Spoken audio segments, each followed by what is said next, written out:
What is up, designers? Welcome to my Photoshop tutorial, and today we're going to learn the easiest way to make black and white images. So as you can see, I have an image selected, and all I need to do is go down here, click the circular icon. This is going to bring up all the adjustment layers we have, and I'm just going to go ahead and click black and white.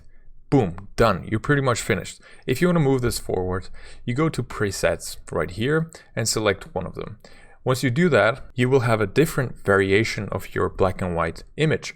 And you can just use your arrow keys on your keyboard to go up and down and scroll through all those little presets. You can just check all of them out and see which one fits the best, because it really depends on what kind of image you've chosen. For instance, I like this one a lot for this image. I think it fits very well, so I'm gonna stick with it. Now, if you want to move a step further, you can actually mess with the colors itself.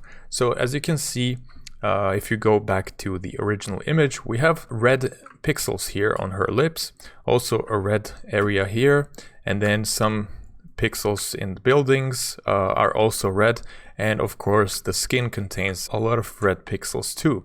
So if we will go back and change it to black and white and move this bar around, it's going to affect only the red pixels. So right now only the red pixels have darkened, and if I go to the right, only the red pixels will light up. So if you want to make a little bit more custom, you can use this method to change things up and see what fits your image. So that's about it. As I said, it's a very simple way, probably the easiest to get a very good result.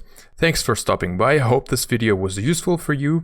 I would appreciate it if you left a like on this video, and if you do like this content, make sure you subscribe so you keep on watching more of these. Learn and hone your Photoshop skills, and I'll see you in the next one.